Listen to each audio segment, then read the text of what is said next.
시편 오늘 45편. 요것도 고라 자손의 마스길이라고 되어 있는데, 이게 마스길이라는 것은 교훈이라는 그런 뜻으로 고라 자손들한테 교훈으로 들려주는, 대대로 조상들이 교훈으로 자기 후손들한테 내려주는 찬양시죠. 일종의 우리나라로 얘기하면 가훈과 같은 그 집안 대대로 자기 가훈을 후손들한테 이렇게 물려준 그런 내용인데, 여기 45편에 보면 누구를 지금 비유해서 표현하는 얘기일까요? 이게 지금 대상이 누구죠? 시편 45편 바로 왕입니다. 왕에 대한 얘기입니다. 그래서 이 시편 45편의 기자가 왕과 자기와의 관계, 그 왕에 대해서 어떤 마음을 품고 있느냐, 이런 부분을 여기 이제 시에서 잘 쓰고 있는데, 우리가 이제 구원 받고 나서 이런 내용을 보면 그래, 왕은 예수님을 상징하는구나, 예수님을 뜻하는구나, 이런 정도만 생각하고 있지, 시편 45편의 이 기자가 그 왕과 어떤 마음에 또 어떤 그 교류를 이루고 있는가라는 것에 대해서는 이렇게 접근하기가 좀 어렵다고 생각하죠. 그래서 오늘 시편 45편에 이 찬송 시를 보고 한번 우리와 예수님과의 관계, 과연 우리는 예수님을 어떤 분으로 모시고 있는가, 과연 왕으로 모시고 있는가, 또 왕의 대접을 해드리는가, 이런 부분을 같이 한번 점검을 해보도록 하겠습니다. 이번 주는 가장 또 바쁜 날이기도 하고, 또 세상적으로 보면 다들 5월은 참 너무 힘들다. 부모는 부모대로 힘들고, 편의점에서 5월 5일 날 내가 또 근무하는 날이라 봤는데, 애들 데리고 다니는 엄마들이 한 번씩 들리는데 다 파김치가 돼가지고 애들 데리고 갔다 그러고, 오늘 어디 갔다 왔니? 애들은 그래도 엄마 아빠하고 같이 다니니까 신나서 얘기하는데, 이제 엄마 아빠의 얼굴은 아주 흉이 됐어. 또 뭐 가정의 달이기도 하고 말이죠. 그래서 5월 달은 주로 이제 여러 가지 행사가 겹쳐 있는데, 이제 중요한 건 그거 같아요. 가장 행복한 가정은 어떤 가정일까? 이 세상에서도 그 가정에서 누가 왕 노릇하느냐에 따라서 그 행복의 척도가 달라집니다. 어떤 가정은 아버지가 왕 노릇하기도 하죠. 물론 그것이 거의 30대 이하입니다. 30대 넘어가면 이제 왕권이 바뀝니다. 이제 엄마로 바뀌죠. 그래서 보통에는 이제 30대나 조금 늦으면 40대에 가서 이제 엄마로 바꿉니다. 보통 아기가 태어나서 한 유치원 정도? 유치원 데려가기 전, 유치원 정도만 돼도 그 집안은 아이가 왕입니다. 요새는 애가 하나씩밖에 없으니까 다 아이를 왕도집합니다. 그럼 과연 한 가정에서 누가 왕 노릇을 해야지 행복할까? 누가 왕 노릇을 해야지 행복할까요? 아버지가 왕 노릇하면 그 가정이 행복할까요? 아니면 어머니가 왕 노릇하면, 또 아이가 그 집안에 왕 노릇하면 그 가정이 행복할까요? 어떤 가정이 행복할까요?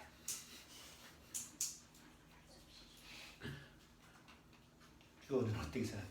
누가 왕 노릇해야지 그 가정이 평안하고 행복할 것 같아요?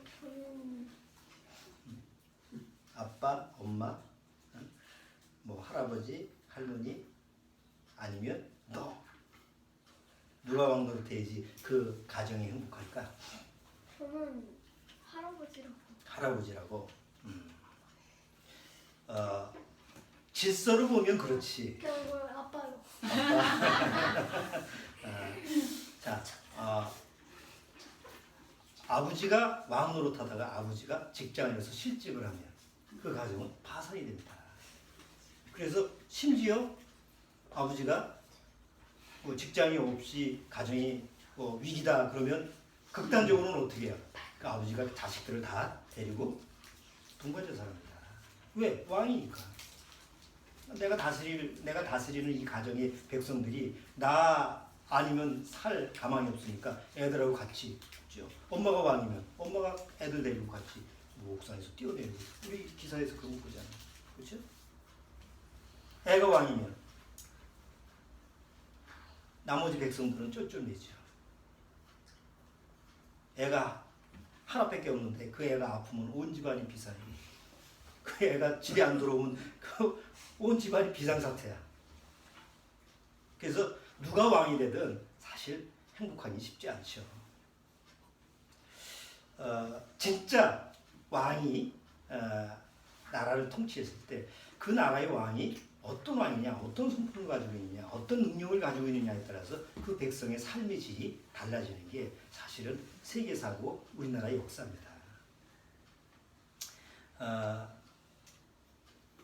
이번 주에 이제 우리 현재 형제가 책 하나 좀 내가 사달라고 해서 사준 게 있는데 그게 왕으로 산다는 것이라는 그 책이에요. 우리 조선 그 왕조의 27명의 왕의 기록을 쭉 해놓은 건데 재밌게 잘 썼어요.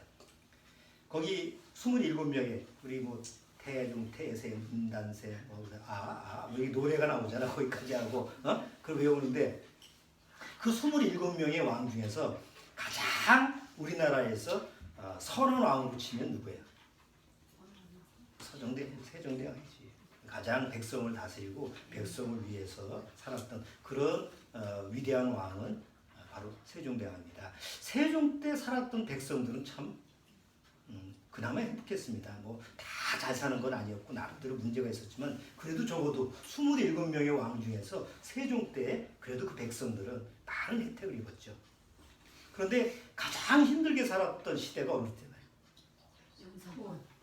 그랬죠. 요즘 역적에 나오는 연산군 시절입니다. 그래서 그 왕이 통치하던 시절에 그 왕에 대한 사자성어가 그 당시 상황이 어떤느냐라는 것을 보여주는데 연산군 때 사자성어는 어떤 사자성어인지 아세요? 연산군 때에서 또 나온 사자성어. 응? 연산군이 어떻게 살았어요? 연산군이 어떻게 살아요? 아니 폭군으로 살았지만 연산군이 그 왕 살았을 때 그 생활 모습이 어땠어요? 흥청망청. 그래서 사자성어 그때 나오죠. 흥청망청이라는 게 연산군 때 온 국고 다 해가지고 띵까당하고 국령부 하다가 놀고 요새 역적이 잘 나오냐 연산군이. 드라마지만 그 연산군 시절에 백성들은 가장 비참하고 피폐하고 거의 세금을 2년치를 내야 돼. 2년이나 3년치. 그 백성이 살아났겠어요? 그러니까 이제 역적이라는 홍길동 같은 존재가 이제 나오는 거지. 그 세종대왕 때 사자성어라고 하면 사자성어가 세종 때는 많이 나왔어요. 부정적 말고 좋은 쪽으로. 세종 때 가장 좀 그 세종대왕이 친히 썼던 사자성어는 성심적설, 성심적설이라는 사자성어를 썼어요. 내가 성심으로 백성을 이끌겠다라는 마음, 그런 마음으로 세종대왕은 이끌었어요. 그래서 백성들이 평안하고 안정하게 살았어요. 그러니까 누가 왕이 되느냐에 따라서 그 백성들이 결과론적으로 삶의 질이 달라지죠. 이제 며칠 있으면 대통령 선거입니다. 누가 해야 되느냐 말아야 되느냐, 뭐 누구를 찍느냐 막느냐 상당히 골치 아픈 우리나라의 현실적인 상황이 있어요. 어떤 거 보니까 어떤 사람이 이렇게 썼다고. 지금은 다 이무기밖에 없다. 그러니까 이무기라는 것은 부정적인 것보다는 아직은 용이 안 됐어. 용이 될 그릇들은 없어.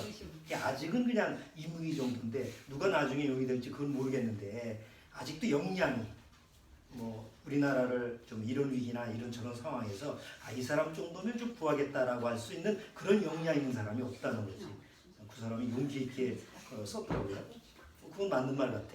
아무리 봐도 이게 뭐 나름대로 자기 역량이 있겠지만 이 위기의 상황에서 우리나라를 그래도 좀 붙들고 나아갈 수 있는 지도자가 과연 누가 있을까 굉장히 염려가 되는 그런 부분인데 자 아무리 능력이 있고 없고 간에 사실은 지금 왕정 시대는 끝났죠.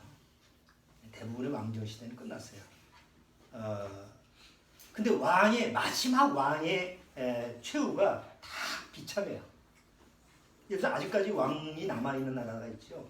뭐 영국이라든가 유럽의 몇몇 나라, 일본. 그렇지만 거기 남아 있는 왕들은 어떤 사람들이에요? 일본의 왕도 그냥 상징적인 존재야. 그냥 그 왕이라는 상징적인 존재 아무 권한이 없어요.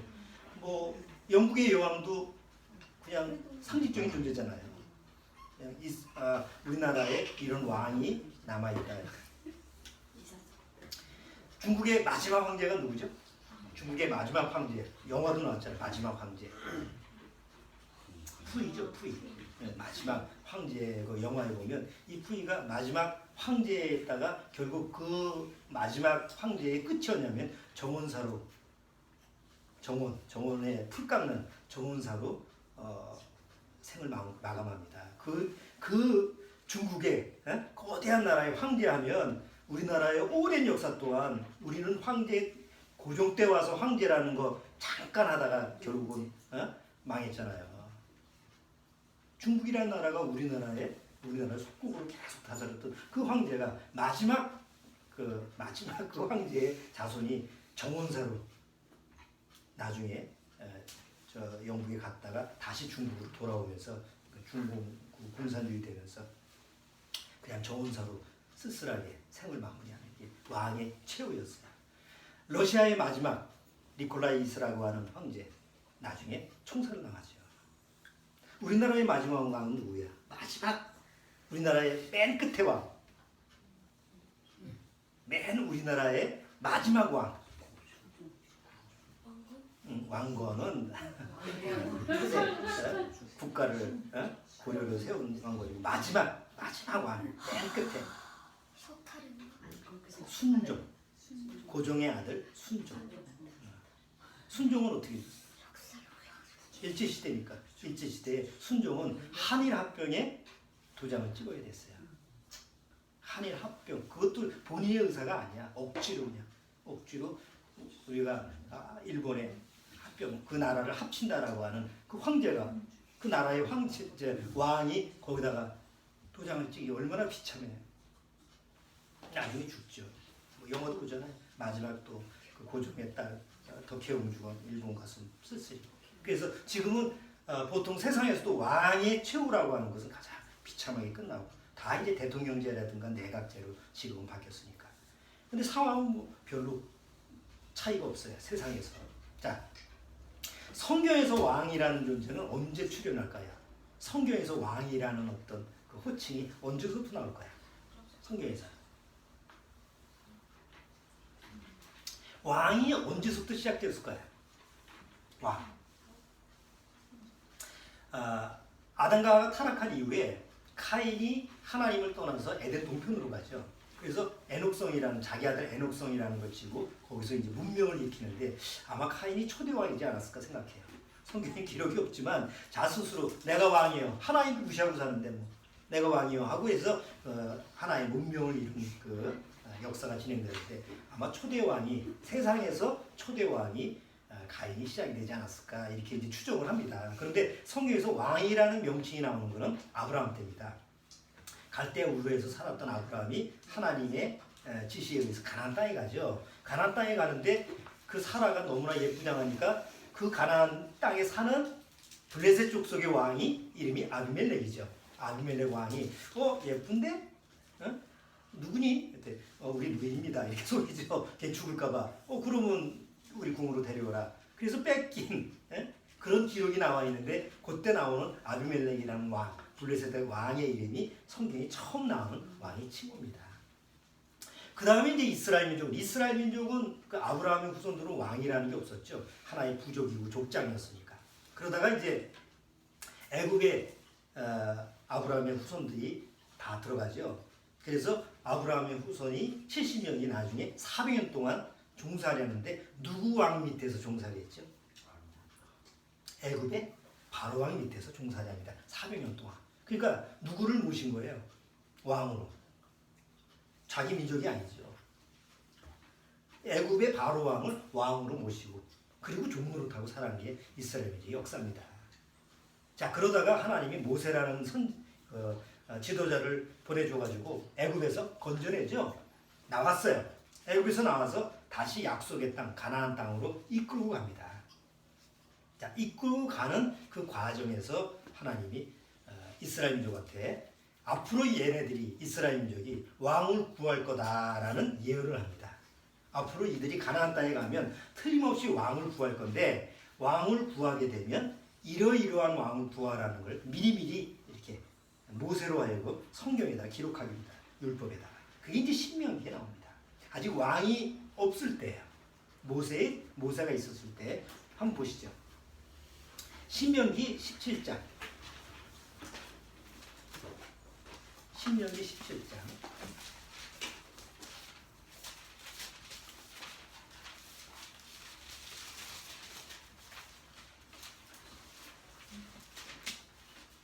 자, 신명기 17장.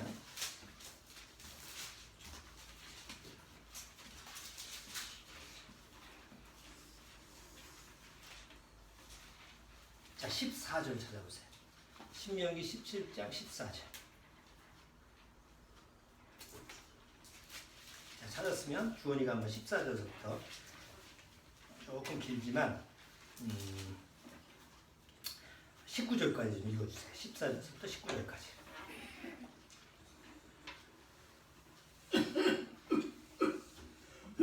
하나님 여호와께서 내게 주시는 땅에 이르러서 그 땅을 얻어 거할 때에 만일 우리도 우리 주위의 열국같이 우리에게 왕을 세우리라 는 뜻이라거든.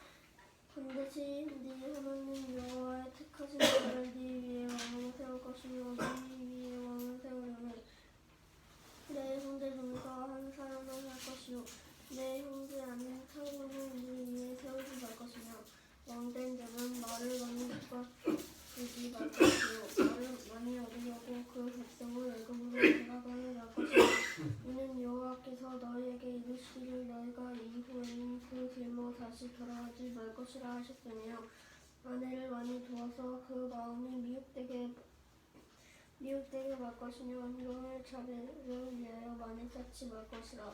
거기까지만 읽으세요. 여기 왕을 세우려면 어떻게 세우라고요?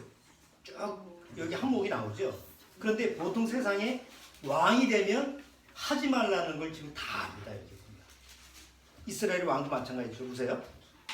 왕을 세우려면 내 형제 중에서 한 사람으로 할 것이요 내 형제 안에 타국인을 내외에 세우지 말 것이며 여기까지는 해요. 왜냐하면 이스라엘 민족은 이방 사람을 왕으로 세우지는 않았으니까. 자, 그런데 그 위에 뭐라고 되어 있어요? 왕된 자는 말을 많이 두지 말 것이며 말이라는 건 말 타는 말. 에? 그런데 보통 왕이 되면 그 자기 수하의 기병대를 그냥 쫙 두잖아. 연산군은 온 나라의 말은 다 수집해가지고 저기 보니까 나오더만 온 말은 다 수거해가지고 백성들이 뭐 할 게 없어. 어디 소식을 전하는 그런 말도 없어. 자, 그 다음에 또 뭐라고 하지? 아내를 많이 두어서 그 마음이 미혹되게 말 것이며 보통 대여선 그냥 기본이고 수십 명. 그 다음에 은금을 자기를 위하여 많이 쌓지 말지니라. 모으는 게 뭐예요? 금은 보석을 갖다가 내탕고라고 그러잖아요. 내탕 거기다가 그냥 쌓아놓잖아. 하지 말라는 거 다 하는 게 이제 이 성경대로 나와 있어요. 자, 그런데 어쨌든 이때는 그 이스라엘 민족에 왕이 있었어요, 없었어요? 모세 시절에 없었습니다. 그리고 왕을 구할 생각도 사실 안 했습니다. 누가 있습니까? 왕과 같은 모세라는 리더가 지도자가 있었으니까. 그리고 모세를 통해서 이스라엘 민족이 광야를 건너서 가나안 땅에 들어가죠. 근데 모세가 가나안 땅에 이끌고 가지 않고 가나안 땅에 이끌고 간 사람은 누구냐면 여호수아입니다. 그 여호수아가 그 일곱 민족을 다 내쫓고 이스라엘 민족으로 하여금 가나안 땅에 살게 합니다. 그럼 여호수아가 가나안 땅에서 누구예요? 왕과 같은 존재죠. 그래서 굳이 구하지 않았어요. 근데 문제는 모세와 여호수아가 죽은 다음에 지도자가 없어요. 그래서 이스라엘 민족이 야, 이 큰일 났다 이거. 모세도 없고 여호수아 같은 인물도 없어서 큰일 났는데. 그래서 그때 하나님이 그들한테 준 존재가 누구냐면 사사입니다. 사사. 여러분 잘 아시는 뭐 기디온, 그 다음에 마지막에 삼손과 같은 이런 사사들은 다 어떤 사람들이에요? 일시적으로 이스라엘 민족이 뭐 주변 나라가 막 이스라엘을 못 살게 굴고 막 고통스럽게 하면 하나님이 그 사람을 세워서 여자도 있고 드보라 같은 여자 사사도 있잖아요. 그러니까 하나님이 택한 사람을 써서 이스라엘 민족을 구원해냅니다. 자, 그래서 그때까지만 해도 왕을 구하지 않았어요. 그런데 이스라엘 민족이 오랫동안 살다 보니까 무슨 필요성을 느끼냐면 자꾸 주변 나라 보니까 그냥 평안하게 잘 살아. 자기네들처럼 막 그냥 힘들게 어렵게 그냥 이렇게 고통스럽게 안 살고 잘 그냥 주변 나라 보니까 그냥 잘 사는 것 같아요. 가만히 보니까 리더가 있어. 그리고 리더는 안 없어져. 왜냐하면 왕이라는 것은 끊임없이 죽어도 그 다음 후계자가 있고 그렇잖아요. 그러니까 그런 걸 주변 나라에서 보니까 우리도 왕이 있으면 좋겠다라는 생각을 하게 돼서 그 왕을 달라는 때가 언제냐면 사무엘 선지자예요. 마지막 사사인 사무엘이 두 아들이 있었죠. 그런데 참 아버지가 아무리 훌륭해도 자식이 훌륭한 건 아니에요. 또 아버지가 아무리 형편없어도 자식이 또 뭐 형편없는 건 아니에요. 인생이라는 게 세상에서는 다 그래. 세상 사람. 그렇죠? 자, 이 사무엘이 그렇게 하나님 앞에서 뛰어난 선자임에도 불구하고 그 두 아들은 아주 개차반이었어요. 아버지 아주 그냥 망신에 욕을 이름에 먹칠을 하는 두 아들이에요. 그러니까 백성들이 이스라엘 백성들이 야 사무엘 선자가 죽으면 이거 큰일 날 것 같아. 그래서 그때 백성들 마음속에서 우리도 왕을 달라고 자꾸 구합니다. 그래서 사무엘 선자가 하나님께 뭐라고 그래요? 이 백성들이 왕을 구하는데 어떻게 하면 좋겠습니까? 이렇게 하나님 앞에 물어보니까 하나님이 이스라엘 백성들이 너를 원하는 게 아니라 나를 원하는 게 아니다. 내가 왕 되는 걸 싫어해서 그렇다. 이런 말씀을 사무엘한테 합니다. 자, 거기서 뭘 할 수가 있습니다. 이스라엘 민족의 왕은 누구예요? 이스라엘 민족의 왕은 이미 전서부터 누구예요? 하나님 자신입니다. 여러분 생각해 보세요. 왜 모세가 왕이 안 됐죠? 우리나라의 역사에서 어떤 한 민족을 이끈 지도자가 왕이 안 된 사람이 있었어요? 그렇죠? 아까 왕건 얘기했잖아. 나라를 세우면 누가 왕이 돼야 돼요? 그 나라를 세운 그 리더가 왕이 돼야 돼요. 그러면 이스라엘 민족을 애굽에서 건져내서 이스라엘 그 약속의 땅 가나안 땅으로 이끌어가는 사람이 누구예요? 모세잖아요. 그럼 모세는 왜 왕이 안 됐죠? 우리 같으면 이제 내가 왕이 되고 내 후손들한테 왕의 자리에 잘 물려주는 게 당연한데 왜 여호수아는 가나안 땅을 정복하고 왕이 스스로 왕이 안 됐죠? 아니 주변에서 당신 왕으로 이런 얘기가 아니고 스스로 왜 모세나 여호수아는 스스로 왕이 될 생각을 안 했을까요? 모세 자신이 누구를 왕으로 생각하기 때문에 그래요. 하나님이 왕이다라는 걸 생각하기 때문에 왕 될 생각을 안 하는 거예요. 여호수아도 마찬가지죠. 사사도 마찬가지예요. 누구도 하나님의 쓰임을 받는 사람이 성경에 나오는 인물이 나는 이제 왕감이야. 난 왕이 될 거야. 라고 주장하는 사람이 없었어요. 왜? 하나님이 왕이라는 것을 알기 때문에. 이스라엘 민족은 하나님의 보호를 받고 하나님의 능력으로 이끌림을 받으면서도 하나님이 왕이라는 사실을 망각을 해요. 그래서 우리도 하나님은 눈에 안 보이니까 우리도 눈에 보이는 왕이 필요하다 해서 왕을 구하게 되는 거예요. 이게 자연인, 거듭나지 못한 사람의 본성이에요. 대통령이 지금 없는데 사람이 다 불안해요. 누구라도 뽑아야 돼. 뽑을 사람이 없는데도 뽑아야 되는 그런 심리가 뭐예요? 그게 이스라엘 민족이 같은, 우리도 왕이 있어야 되겠다는 똑같은 심리예요. 뽑으면 자기를 행복하게 해주고. 여기 이스라엘 민족이요.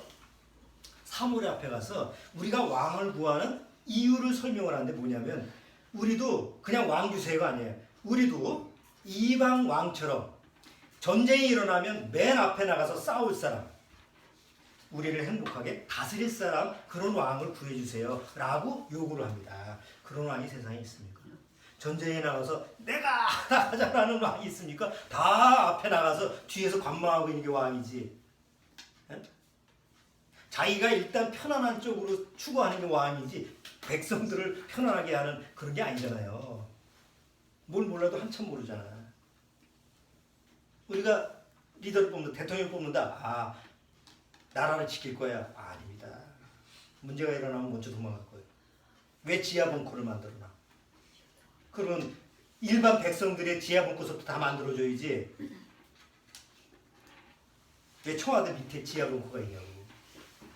전시회가 일어나면 뭐예요? 다 그 안에 들어가서 남은 백성들은 죽든지 말든지. 세상의 생리라는 게 그렇다고. 이 사람들은 그런 걸 몰라요. 그냥 뽑으면 자기를 보호해 줄 알아. 참 만만해 말씀입니다. 자, 사무엘상 8장을 보시죠. 사무엘상 8장.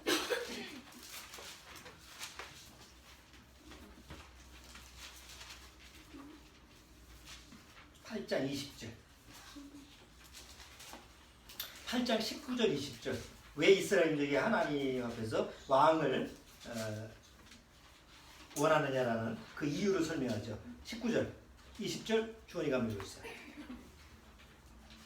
백성이 사무엘의 말 듣기를 거절하여 가로되 아니로소이다. 우리도 우리 왕이 있어야 하니 우리도 열방과 같이 되어 우리 왕이 우리를 다스리며 우리 앞에 나가서 우리의 싸움을 써야 할 것입니다. 여러분 여태까지 이스라엘 백성을 다스리고 이스라엘 백성 앞에서 대적들한테 싸웠던 왕이 누구였어요? 모세였습니까? 아닙니다. 모세 이전에 하나님이 하셨죠. 이스라엘 민족이 애굽에서 나왔을 때 모세가 기적을 일으켰어요? 아니면 하나님의 능력을 줘서 모세가 그걸 대변했어요? 하나님의 능력입니다. 홍해를 가는 게 모세가 한 거예요? 아니잖아요. 하나님이 하신 거잖아요. 광야에 나와서 만나를 먹이고 메추라기를 주고 다 누가 하신 거예요? 바위에서 돌에서 샘이 나온 건 하나님이 하신 거 아니에요? 그들을 다스리고 인도하고 그들을 대적들한테 딱 이스라엘 민족 앞에 나가서 싸웠던 분이 하나님인데 이스라엘 백성은 눈에 보이지 않는다고 해서 그런 생각을 안 하는 거예요. 대다수 우리나라의 기독교 교인들이 기독교 종교인들이 하나님을 왕으로 생각하십니다. 하나님을 왕으로 시인하고 그렇게 하나님 믿습니까? 아니 이론적으로 교리적으로는 그래. 그러나 실제로는 마음에서 하나님의 왕됨을 원하지 않아. 그래서 이스라엘 민족이 왕을 구해서 스스로 자기네들이 자기 입맛에 맞는 왕을 구한 왕이 사울 왕입니다. 그래서 사울 왕이 세웠죠. 사울이 왕이 됐어요. 아니나 다를까 육으로 세워진 왕이니까 결국 사울 왕의 모습을 보면 어떤 왕이에요? 이 세상 왕은 똑같아. 사울 왕의 왕권, 사울 왕이 왕이 되고 나서 마지막 전쟁에 죽을 때까지 사울 왕의 그 목표가 뭐였어요? 왕의 목표가 자기 왕권을 누구한테 물려주는 거예요? 자식한테 물려주는 것이 목표였어요. 조선 왕조의 27명의 왕 중에서 그 왕들의 역사를 보면요.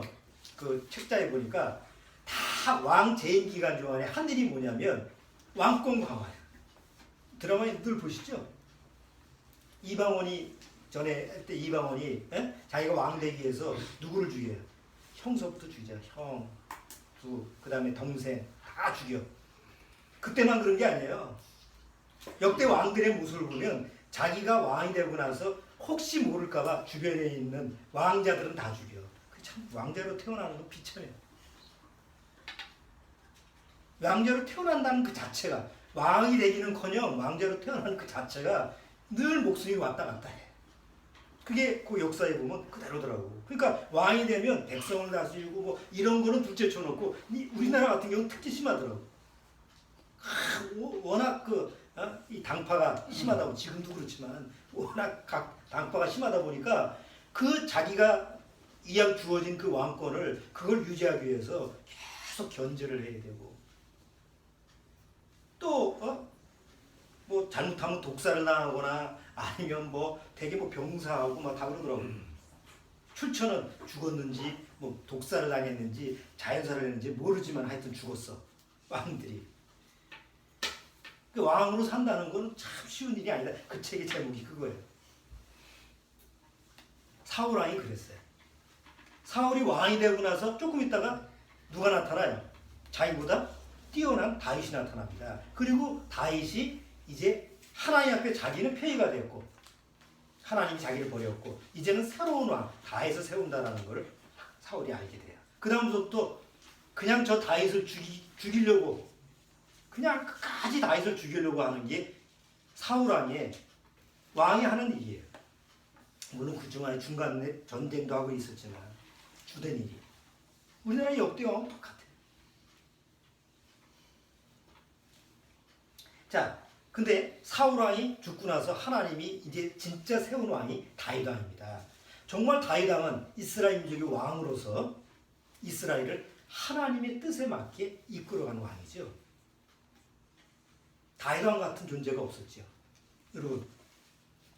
그런데 성경에 보면 다윗 왕이 죽은 다음에도요. 성경에는 계속 앞으로 너희를 다윗 왕 같은 존재가 나타나서 다윗이라는 왕이 나타나서 너희를 다스릴 거다. 계속 뒤에 사울 왕이 죽은 이후에 선자들이 계속 성경에다 기록합니다. 근데 이름을 명시해요. 다윗과 같은 왕이 나타났어. 아니 다윗이 죽었는데 또 다윗이 나타나가지고 이스라엘 민족을 다스린다고 계속 그 예언을 하는 거예요. 자, 그러면 다윗 왕은 사실은 누구에 대한 예표냐? 앞으로 오실 예수 그리스도의 예표였던 거예요. 왜냐하면 예수님이 왔을 때 뭐라고 그래요? 다윗의 자손 예수요, 다윗의 자손 예수 그리스도라고 그러죠? 왜요? 성경에는 누구의 후손으로 온다고 그랬어요? 다윗의 후손으로 온다. 한번 보시죠. 예레미야 30장. 예레미야 30장.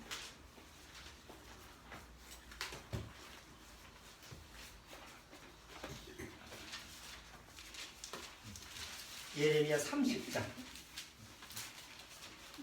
9절. 예레미야 30장 9절.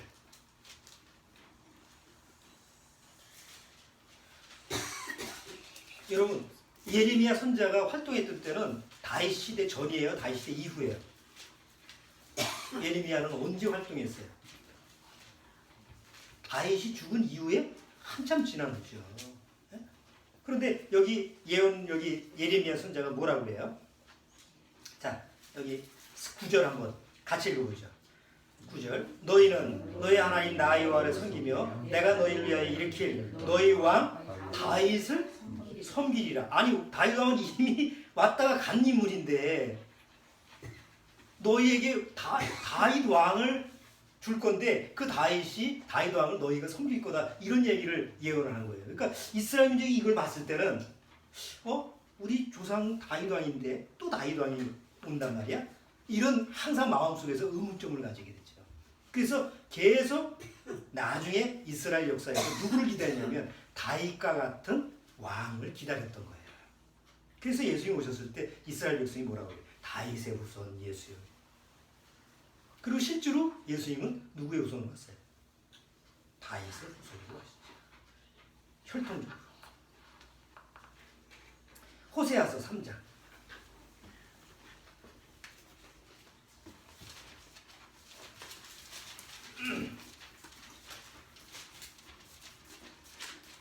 자, 호세아서 3장 1258페이지 1259페이지 호세아서 3장 5절 3장 5절 4절부터 읽어볼게요. 4절부터 같이 읽어보죠. 이스라엘 자손들이 많은 날 동안 왕도 없고 눈도 없고 제사도 없고 주상도 없고 에봇도 없고 드라민도 없이 지나다가 그 후에 저희가 돌아와서 그 하나님 여호와가 그 왕 다윗을 구하고 말이 되는 경향으로 여호와께로와 그 은총으로 나아가리라. 예수님 오시기 700년 전에 기록된 거예요. 호세아 선지자는. 그때는 이스라엘이 다 망한 시대죠. 남유다 북이스라엘 다 망한 그런 호세아 시절에 이제 다 망해갈 이 북이스라엘은 멸망했고 남유다는 이제는 바벨론에 의해서 망할 그 즈음에 호세아 선자가 나타나서 너희가 다윗 왕을 구할 거다라는 예언을 해요. 그리고 실제로 700년이 지난 다음에 다윗의 후손 예수 그리스도가 옵니다. 자, 예수님이 근데 다윗 왕 시절에 다윗 왕이 시편을 많이 기록했잖아요. 우리가 지금 시편을 계속 보잖아요. 근데 다윗 왕은 왕이잖아요.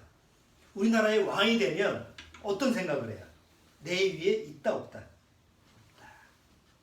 우리나라가 계속 중국 옛날에 뭐 명나라, 송나라, 무슨 청나라 뭐 계속 옛날서부터 그 중국과 마찰이 있는 이유가 뭐예요? 우리는 옛날서부터 중국의 속국이죠. 그래서 왕이 되려고 그러면 누구의 허락을 받아야 돼요? 중국의 허락을 받아서 사신을 보내서 그 왕이 자기 아들을 왕을 시킬 거라고 하면 허락을 받아서 하잖아. 근데 걔 중에는 왕 중에서 기분이 나빠. 내가 왜 왕인데 저것들한테 그래서 뻗팅기다가 얻어맞고 이 우리나라 역사를 보면 계속 그래. 중국이 막 갈등에 있을 때 야 이쪽에 붙어가지고 살아야 되나 저쪽에 붙어 살아야 되나 그게 우리나라의 역사예요. 자 왕이 되면 왕은 최고잖아. 더 이상 위에가 없잖아. 그럼 다윗이 왕이 됐으면 자기 위에 아무도 없잖아요. 세상적으로 얘기하면. 그런데 다윗은 마음속에서 왕이지만 진짜 자기의 왕이 누구라고 생각하고 산 사람이에요. 다윗은 바로 하나님이 나의 왕이다라는 것을 다윗은 아는 사람이에요. 그래서 시편에 보면 나의 왕, 나의 하나님이요, 나의 왕. 이 시편 그 내용을 보면 그런 게 많이 나와. 다윗이 하나님을 나의 왕이라고 부른다.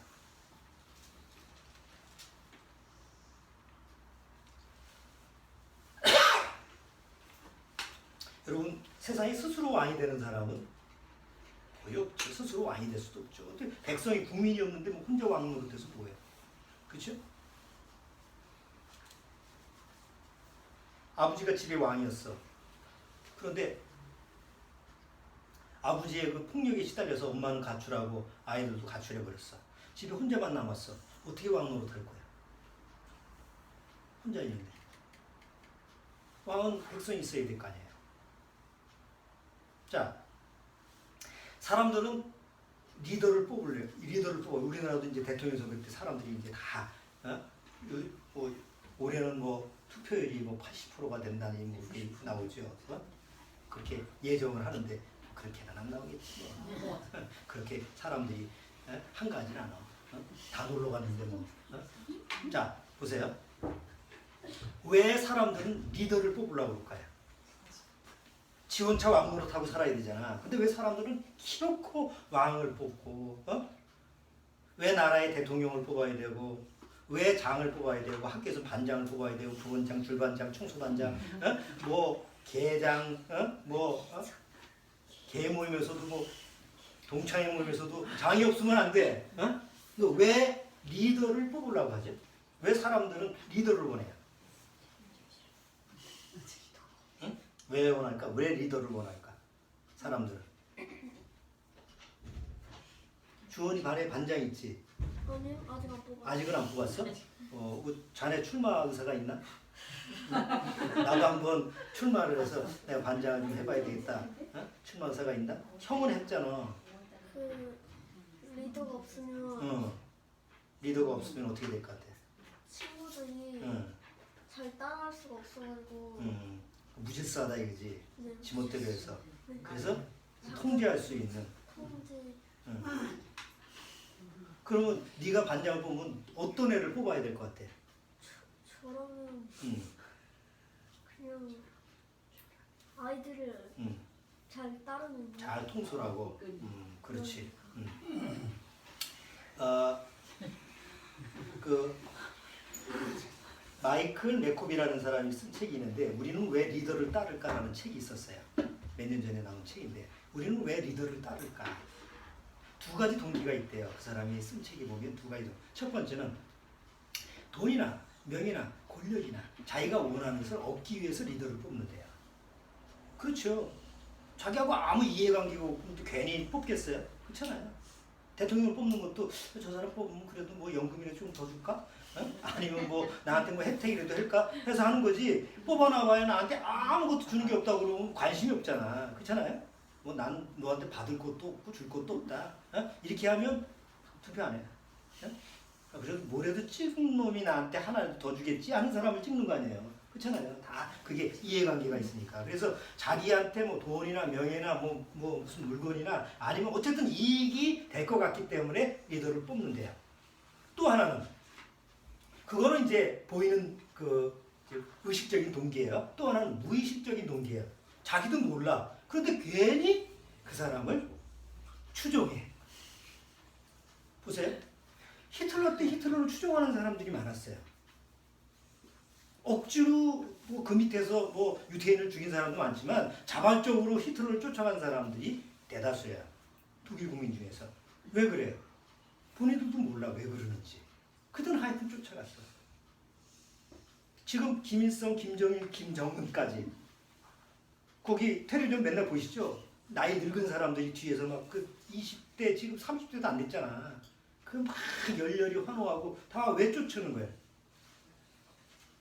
자기 지금 목줄이 걸려있잖아. 에? 자기하고 연관관계가 있으니까. 그 평양시내에 있는 사람들이 막 열렬히 막 환호하는 게 왜 그럴까요? 꼭 돈, 명예 이것만은 아니야. 또 자기도 모르는 사이에 그냥 동조하는 거예요. 그게 무의식적인 동기예요. 여러분 우리나라에 이단들이 많았죠. 박태선, 문선명, 요새 뭐 안상우, 어머니 교회 뭐 안상우. 그거 보면 말도 안 되는데 거기 추종하는 사람들은 대대적이에요. 옛날 박태선 때 막 그냥 무지한 사람들이 쫓는 거 아니에요 절대. 판검사 뭐 유력한 아니 똑똑하다고 하는 대학 교수들이 그 밑에 가서 막 수그리는 거 보면 납득이 안 가, 이해가 안 가. 문선명 그 재단에서 연관되어 있는 우리나라의 기업 사장들 뭐 아니면 이 유명한 교수들 보면 쟁쟁한 사람들이 많아요. 그럼 그들이 왜 저들을 쫓아갈까? 에? 이상하잖아요. 요새 뭐 어머니 하나님을 쫓는 사람들이 뭐 점점 늘어난다는데 왜 거기 그 집단을 그렇게 사람들이 쫓아가지? 왜 구원파도 그런데 쫓아다니지? 옛날 저 세월호 침몰됐을 때 피켓 들고 말이죠 난리친 적 있잖아요. 거기 사람들이 거기 왜 거기 있는 사람들은 또 어떤 마음으로 글로 갔을까 궁금하잖아요. 그게 무의식적인 동기. 어떤 힘에 의해서 자기도 모르는 사이에 어떤 힘에 의해서 이끌리고 간다. 이 사람의 말은 제가 동조를 할 수가 있어요. 아 그렇지. 그런 데에 휩쓸리는 사람을 보면 좀 이해가 안 되는데 뭔가에 이끌려서 그렇겠지. 그렇죠? 내가 세상에서 야 저 사람 존경할 만해. 아 저 사람 좀 내가 좀 따르고 싶어. 이런 사람이 있잖아요. 내가 좋아하는 사람. 왜 그 사람을 따라갈까? 첫 번째는 내 이익에 관련된 거기도 하고 두 번째는 나도 모르게 끌린다. 탤런트가 나오면 그 탤런트에 끌리는 마음. 가수가 한 사람한테 끌리는 게 아니잖아. 그렇죠? 주원이 또 야구에 끌리는 것처럼 나도 모르게 왜 LG에 꽂힐까? 하나도 있고 뭐 여러 가지 롯데도 있고 뭐 여러 가지가 있는데 그렇잖아? 그러니까 왜 김수환 추기경을 쫓는 사람이 있을까? 왜 성철 스님을 쫓는 사람이 있을까? 희한하잖아? 여러분은 뭘 쫓습니까? 여러분은 누구를 추종합니까? 혹시 알아요? 잘못했다가 나도 안상홍을 쫓아갈지? 진짜 구원을 못 받았으면 나도 몰라. 구원을 못 받았으면 내가 누구한테 이렇게 쫓아다닐지 자기를 몰라. 내가 선택해서 가는 게 아니야. 일단은 첫 번째 자기 이익에 관련되지만 두 번째는 자기도 모르는 사이에 끌려간다니까. 그게 사단의 권세 아래에서 이루어지는 일이에요. 어떤 때는 구원받았다는 게 너무나 다행스러워. 만약에 구원을 못 받았다고 한다면 인생 살아가면서 언제 어느새 어떻게 휩쓸려가지고 또 누구한테 또 끌려다니면서 또 종노릇할까요? 여러분 이 세상 임금이 성경은 누구라고 그랬어요? 사단입니다. 사단은 눈에 안 보이는 존재죠. 하나님처럼 영적인 존재니까. 그래서 사단은 눈에 보이지 않는 이 세상 왕인데 사람들은 눈에 보이는 존재를 쫓으니까 자기 수하에 수많은 세상의 자연인들을 왕으로 뽑아가지고 결국 거기에 다 종로를 시키는 거야. 그리고 세상 사람들은 자기도 모르는 사이에 눈에 보이는 왕을 쫓지만 결국 누구한테 종로를 타는 거예요? 사단한테 종로를 타는 거예요. 아무리 선한 왕이든 아무리 악한 왕이든 구원하고 관계없으면 다 사단 밑에서 종로를 타는 거예요. 그렇죠? 연산군 밑에서 고통을 받고 살다가 죽었든 세종대왕 밑에서 그냥 편하게 살다 죽었든 구원을 못 받으면 그 삶은 똑같은 거예요. 그냥 살았을 때 조금 편하게 살았느냐 좀 힘들게 살았느냐 그 차이죠. 그렇죠? 한 가정도 마찬가지예요. 아버지가 인자하고 너무 자식들한테 잘했어. 그래서 그 자식이 평안하게 그냥 또 살았어. 그래서 죽었든 아버지가 폭력을 해서 그냥 가장 비참하고 고통스럽게 그 어린 시절을 살아서 그래서 죽었든 구원을 못 받으면 조금 힘들게 살았고 조금 편하게 살았을 뿐 차이는 없어요. 아무 차이가 안 나요. 자, 이제 예수님한테로 돌아가죠. 예수님이 하나님의 말씀대로 왕으로 오셨어요. 예수님이 왕으로 오셨어요. 그러면 예수님이 이 세상에 오셨을 때 내가 왕이다! 라고 소리친 적 있어요? 예수님이 왕이라고 소리친 적은 없어. 네? 그렇죠? 내가 왕이다! 라고 소리친 적 없어. 나중에 헤로드 왕 앞에서 네가 왕이냐? 내가 왕이다. 그러나 이 세상의 왕이 아니다. 만약에 내가 이 세상의 왕이었다고 한다면 하나님이 천사를 보내서 싹 쓸어버렸을 거다. 그렇죠? 세상의 왕, 그 당시 가장 권력을 가지고 있는 헤로드 왕 앞에서 똑같은 왕으로 쓴 거예요. 그러면 예수님이 이 세상의 차원의 왕으로 오셨다면 뒤집어 엎어야지. 제자들도 그걸 원했잖아요. 근데 예수님은 이 세상의 왕으로 오셨으면서도 이 세상에 속한 왕이 아니라는 것을 이스라엘 백성들한테 전한 거예요. 근데 사람들이 원해야 해요. 그 당시 이스라엘 백성이 원하는 왕은 어떤 왕이었어요? 사울 왕과 같은 존재입니다. 로마의 지배하에 있었죠. 굶주리죠. 아프고 굶주리고 돌봐주는 사람이 없죠. 이스라엘 지도자라고 하는 제사장들, 그 종교인들은 자기 배때기만 채우는 정치하고 야합을 해서 그런 존재들이죠. 믿을 존재가 아무도 없어. 그러니까 이스라엘 대부분의 가난한 자들은 예수님이 오시고 나서 저분만 왕이 되면 우리는 이제 팔자 폈어. 왜? 오병이의 기적을 보니까 이건 뭐 농사 안 줘도 예수님이 축복기도 한 번 하면 끝이잖아. 그래서 주일날 매일보다 축복기도 받으러 오잖아. 축복기도 한 방이면 그냥 다. 그래서 자기 교회에 나가서 목사님이 좀 시원찮다가 들으면 설교만 듣고 얼른 옆에 좀 능력 있는 교회 가서 축도만 받는. 뭐 하는 짓인지. 네? 이스라엘 민족의 마음 자세가 그런 거예요. 사울왕 같은 존재를 기다렸다고. 근데 예수님이 오셔서 뭐라고 그래요? 그게 제일 잘 예수님이 자기 자신이 어떤 왕이냐라는 것을 잘 표현해 준 게 요한복음 6장이에요. 뭐 시간이 없어서 6장 여러분들이 기억하실 거예요. 6장에 보면 오병이의 기적이 나옵니다. 그래서 5,000명, 뭐 7,000명을 이렇게 먹였어요. 먹이니까 이스라엘 민족이 앉아서 그걸 먹고 나서 놀랐어요. 저분이 왕이 된다고 한다면 우리는 이제 고생끝 행복 시작이다. 그래서 억지로 이스라엘 왕으로 삼으려고 하죠. 그러니까 예수님이 원하지 않잖아요. 중간에 성경에 보면 그런 얘기 나오죠. 자, 그런데 6장에서 이스라엘 민족이 오병이의 기적을 끝내고 나서 많은 제자들이 예수님을 쫓아다닙니다. 우리 예수님 어디 갔지?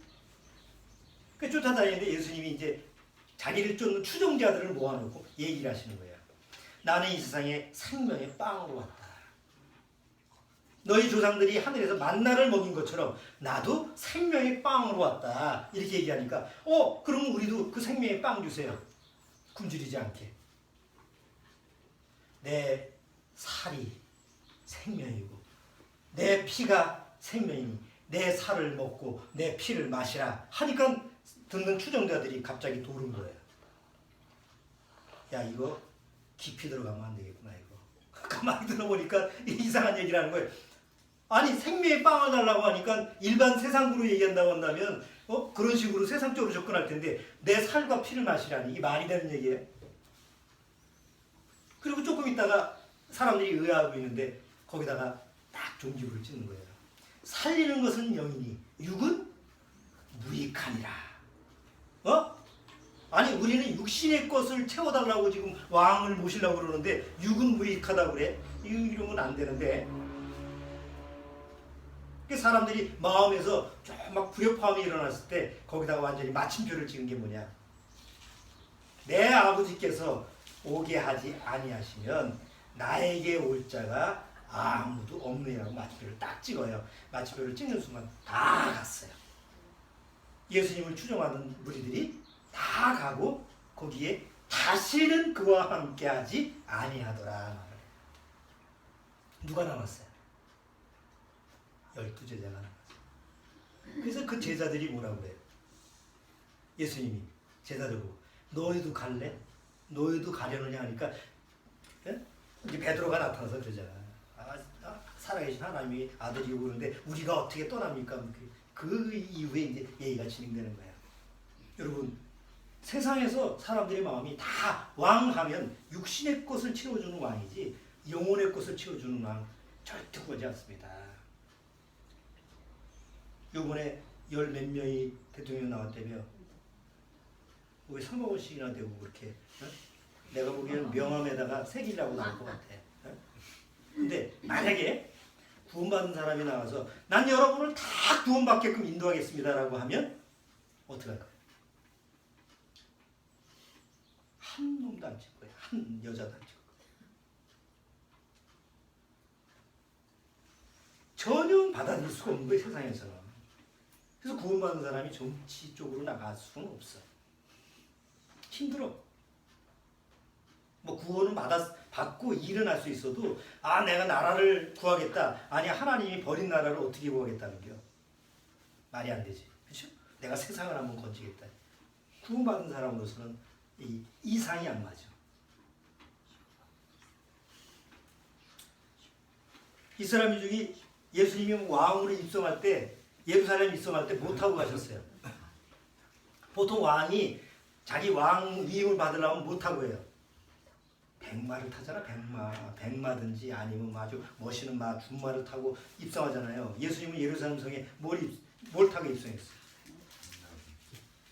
그것도 낙이 새끼요. 한 번도 사람을 태워보지 않는 낙이 새끼. 얼마나 약해.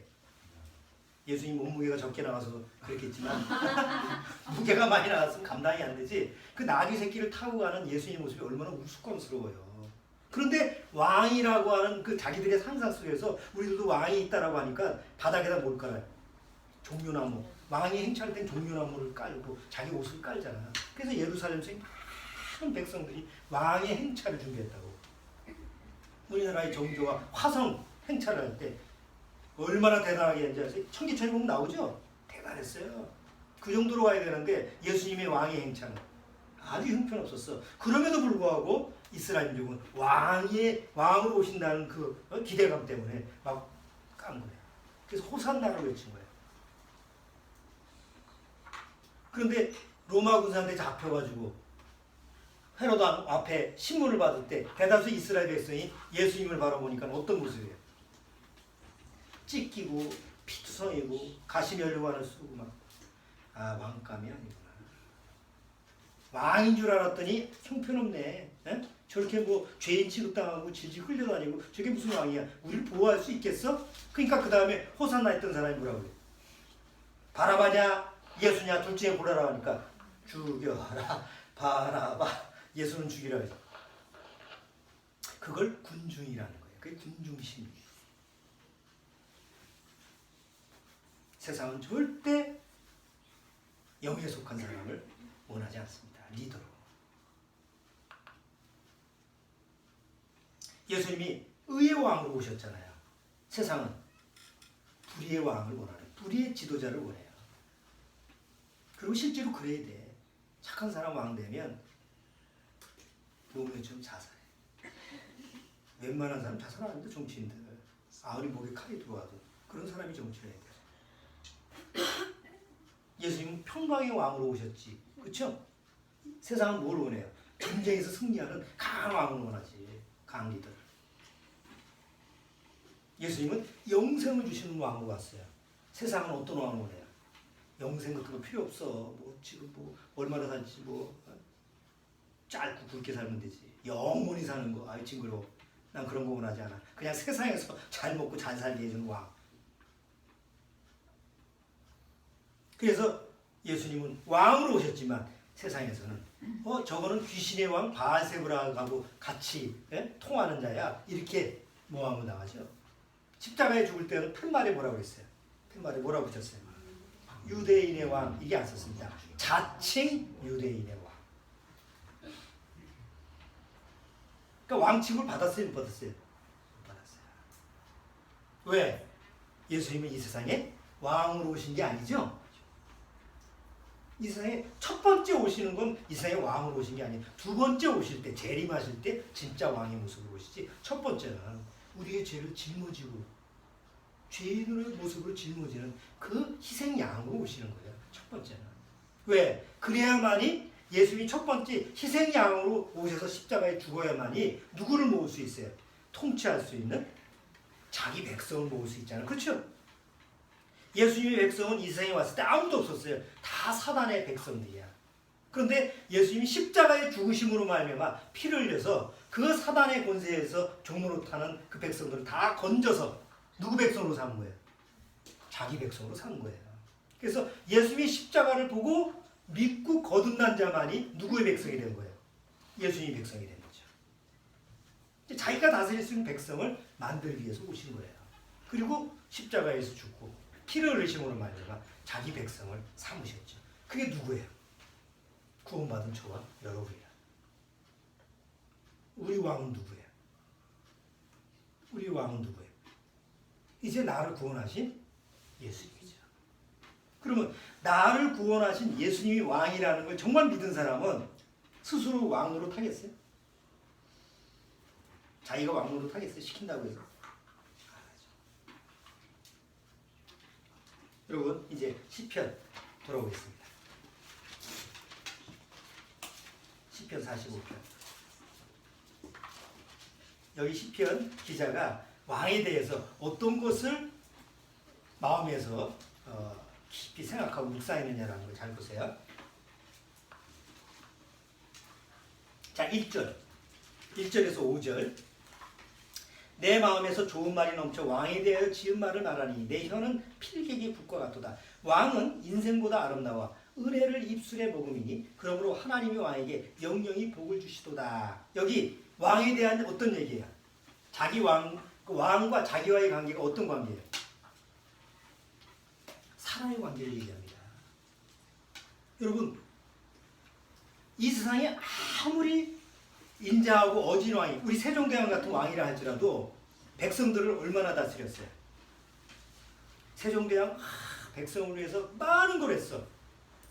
백성들 위해서 시계도 만들어주고 농사를 위해서 치우기도 만들고 백성을 위한 거로 하면 여러 가지를 많이 만들었어. 그러면 오랫동안 백성들을 그렇게 잘해줘야 되잖아요. 몇 살까지 세종대왕이 통치했어요? 몇 살까지 한 것 같아요? 고작 43살입니다. 그리고 결국 단종한테, 자기 아들 단종한테 위임을 해줍니다. 왜? 몸이 아파. 더 이상 할 수가 없어. 육이 쇠약해가지고 아무리 백성을 사랑해도 능력이 안 돼. 그런 사람이 80, 90까지 하면 얼마나 좋겠어요. 물론 성종 같은 사람은 오래 살면서 백성들을 잘 해기도 했지만 그보다 뛰어난 세종대왕이 더 오래 살아서 백성을 했으면 얼마나 더 좋았겠어요. 그런데 육신이 약해서 그렇게 해줄 수가 없어. 아무리 왕이 나를 사랑한다고 해도 왕이 건강해야 돼. 능력 있어야지. 비실비실하면 나를 보호해 주겠어요? 근데 예수님은 나의 왕이 되신 예수님은 어떤 왕이에요? 사단을 이기는 왕이시잖아요. 실제로 사단을 이겼잖아. 그리고 나를 얼마나 사랑하느냐를 어디서 보여줬어요? 아무리 세종대왕이라도 백성을 위해서 대신 죽어줄 수는 없어. 그렇죠? 자기 밑에 그 누구예요? 장영실. 얼마나 세종대왕을 같이 받들고 이렇게 세종대왕의 일을 대행했어요. 근데 신하들의 모함에 걸렸을 때 어떻게 구해줘요? 못 구해줘. 그냥 어떻게 방비는 해주지만 책임지고 대신 주고 줄 수는 없잖아. 예수님은 내 죄를 대신 짊어지고 십자가에 죽어졌어요. 내가 너를 이렇게 사랑한다는 것을 보여준 왕이 예수님이에요. 그래서 우리는 예수님을 뭐로 모시는 거예요? 왕으로 모셨어요. 그렇죠? 그리고 아무리 세종대왕이라도요, 왕을 욕하고 왕한테 침을 뱉고 왕을 멸시한다고 한다면 세종대왕이라도 하하하 용서해 줄 수 있어요? 연산군같이 정신이 나간 왕은 장록수가 옆에서 막 욕하고 함부로 대해도 연산군 그 기록을 보면 그 장록수가 옆에서 그 왕에 대해서 큰 별 말을 다 해도 얼굴만 보면 다 녹아서 아무것도 못한다. 그건 정신 빠진 왕 아니야. 정상적인 왕이라고 하면 신하가 자기한테 욕을 하고 대접을 하고 그러는데 참을 수 있는 그런 왕이 어디 있어요 세상에. 그 있을 수가 없지. 그 정신 나간 거지. 예수님은 자기한테 침을 뱉고 조롱을 하고 오히려 십자가에 매단 그 백성들을 위해서 피를 흘려준 왕이 예수님이에요. 세상은 그거 못해. 근데 하늘의 왕이신 예수님만이 그걸 하신 거예요. 그래서 내가 왕으로 모시는 거야. 기독교인이기 때문에 예수님을 왕으로 모시는 건 가짜야. 언제든지 변해 그거는. 그러나 진짜 거듭난 사람은 예수님만이 나의 왕이구나 라는 걸 아는 거야. 두 번째 6절 보세요. 하나님이여 왕의 보좌가 뭐라고 그러죠? 영영하여. 아무리 세상의 왕이 자꾸 우리 세종대왕을 팔아서 안 되겠지만 아까도 얘기했지만 오래 했으면 좋겠는데 30밖에 그 나이밖에 못했잖아. 예수님이 아무리 나를 사랑해도 뭐 한 몇십 년 하다가 죽는 존재라고 한다면 능력이 없는 거잖아요.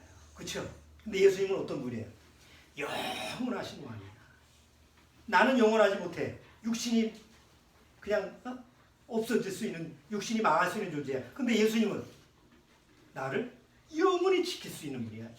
영원히 나를 책임질 수 있는 분이야. 그 영원하신, 영원 무궁하신 왕이 예수님이에요. 그래서 내가 왕으로 모시는 거야. 그게 6절, 7절. 자, 그 다음에 세 번째. 여기 7절서부터 왕이 정의를 사랑하고 악을 미워하시니 그러므로 하나님 곧 왕의 하나님이 즐거움이 기쁨으로 왕에게 부어 왕의 동료보다 승하게 하셨나이다. 왕의 모든 옷은 모략과 침향과 육계의 향기가 있으며 상하군에서 나오는 그죠? 현악은 왕을 즐겁게 하도다. 왕의 그 다음에 귀비 중에는 여랑의 딸이 있으며 왕후는 오빌의 금으로 꾸미고 왕의 우편에 서도다. 딸이여 듣고 생각하고 계속 뭐 왕하고 연관되는 사람이 나오죠. 왕하고 연관되는 사람이 나오잖아. 여기서 진짜 왕은 자기 혼자만 누리는 게 아니라 자기하고 연관된 모든 사람에게 자기가 누리는 모든 것을 부귀영화를 같이 누리게 해주는 게 진짜 왕이잖아요. 여러분, 예수님은 내가 왕이야, 넌 이제부터 넌 종이야, 이게 아니죠. 구원받은 사람께 뭐라고 그래요? 이제 너를 친구라. 구원받으면 어떻게 돼요? 이제는 하나님의 자녀가 돼. 하나님의 가족이 되는 거예요. 이게 헤븐 패밀리가 될 거예요. 하늘의 가족이 되는 거예요. 그리고 예수님을 왕으로 모시면서도 예수님이 야, 왕이지만 너하고 나하고는 뭐야? 친구야. 촌수가 없어지는 거예요. 촌수가 없어지고 정말 예수님과 하나가 돼서 이제 예수님이 나보고 뭐라고 하냐면 야, 너도 좀 분봉왕이 좀 됐으면 좋겠다. 그래서 구원받은 성도에게 동일한 왕의 위임을 해주는 거예요. 그게 요한계시록에 나오는 분봉왕에 대한 얘기예요. 분봉왕 아시죠? 옛날 봉건제도 시절에 왕이 있는데 여러 나라를 다스릴 수가 없으니까 뭐야? 각 지역에 땅하고 토지를 줘서 너 여기 다스려 책임져. 헤로도 왕 같은 사람이 분봉왕이잖아요. 로마의 시제에 의해서. 이것처럼 어느 날 이 세상이 다 멸망하고 이제 하나님이 원하시는 이제 하나님 세상에 잠시 천년왕국을 두실 때 구원받은 성도로 하여금 예수님이 왕이 되시고 구원받은 성도로 하여금 분봉왕으로 해서 다스리게 하는 게 성경에는 예언되어 있다는 거죠. 예수님을 왕으로 모시고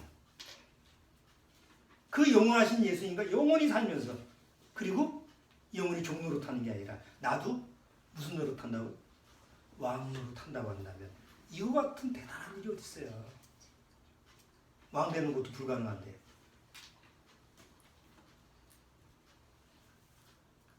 자, 이제 시편 45편 전체 내용을 보시면서 이 시편 기자가 왕의 관계에서 앞으로 오실 예수님과의 관계를 마음에 묵상을 했다고 한다면 지금 우리는 실제 이 내용이 어디에 들어와 있어요? 우리 안에 믿음 안에서 사실적으로 적용된 거예요. 보세요. 구원받으면 나는 누구를 모셔요? 늘 예수님을 왕으로 모시잖아요. 나의 왕, 나의 주님이요. 나의 왕이 되옵소서. 나의 왕이 되신 주님, 이제 나는 주님을 쫓겠습니다. 그리고 그 주님이 내 안에 영원한 나의 왕이시라는 걸 믿습니다.